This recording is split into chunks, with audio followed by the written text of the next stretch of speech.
Hi guys, സമയം രാത്രി 11 മണിയായി. എനിക്ക് വിശക്കുണ്ട്. എനിക്കൊരു പ്രത്യേക സ്വഭാവമുണ്ട്. രാത്രി കഴിച്ചില്ലെങ്കിൽ വിശന്നിട്ട് ഉറങ്ങാൻ പറ്റില്ല. കഴിച്ചു കഴിഞ്ഞാൽ വയറ് പൊട്ടിയിട്ട് ഉറങ്ങാൻ പറ്റില്ല.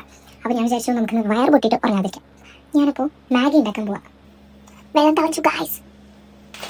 എൻ്റെ മാഗി കുറച്ച് വെറൈറ്റിയാണ്. നമ്മൾ തിളച്ച വെള്ളത്തിലോട്ട് ആദ്യം മുട്ട പൊടിച്ച് വയ്ക്കും. നമുക്ക് കുറച്ച് മുളക് പൊടി ഇടാം. കുറച്ച് മതി, കൂടിപ്പോയി. മാഗി 2 പാക്കറ്റ് വേണോ? കഴിക്കാം. 2 പാക്കറ്റ് ഉണ്ടാക്കി ചിലപ്പോൾ എനിക്ക് തിന്നാൻ പറ്റില്ല. എന്നിട്ട് ഞാൻ 2 പാക്കറ്റ് തന്നെ ഇട്ടു. Everyone in house is sleeping. Brush പോലെ ഉണ്ടല്ലേ. എനിക്ക് മാഗി ഭയങ്കര ഇഷ്ടമാണ്. പക്ഷേ എപ്പോഴും കഴിക്കുമ്പോൾ എൻ്റെ വയറിന് എന്തൊക്കെയോ പ്രശ്നമുള്ള പോലെ. അത് കാരണം എനിക്ക് മാഗി അങ്ങനെ എപ്പോഴും കഴിക്കാൻ പറ്റില്ല. വല്ലപ്പോഴും ഞാൻ കഴിക്കാറുള്ളൂ. ഇപ്പോൾ എന്ത് ഫുഡ് വീട്ടിൽ എനിക്ക് പറ്റാത്തത് ഉണ്ടാക്കണോ അന്ന് ഒന്നല്ലെങ്കിൽ ഞാൻ പുറത്തുനിന്ന് വാങ്ങും.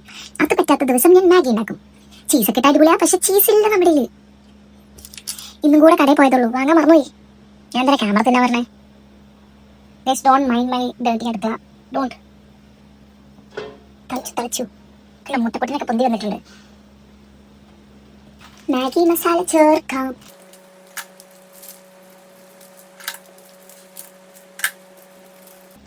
എനിക്ക് മാഗിന്റെ മസാല കട്ട പിടിച്ചാൽ തീരെ ഇഷ്ടമല്ല.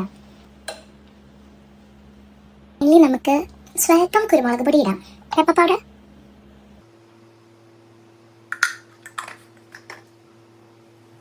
നമുക്ക് മാഗിയൊക്കെ പിടിച്ചെടുത്ത് ഫ്രിഡ്ജിൽ വെക്കാം, അല്ലെങ്കിൽ അമ്മ തല്ലും. കാര്യം ഇതിൻ്റെ മേലെ കുറച്ച് സവാള തരുന്നിട്ട് ഭയങ്കര ടേസ്റ്റിയാണ്. പക്ഷെ അത്ര എഫേർട്ട് എടുക്കാൻ എനിക്കൊന്ന് വയ്യ. അത് കാരണം നമുക്ക് ഇങ്ങനെ തന്നെ തൽക്കാലം തിന്നാം. യമ്മിയാണോ എന്ന് കഴിച്ചു നോക്കിയിട്ട് പറയാം ഗൈസ്. അപ്പോൾ ശരി, ബൈ.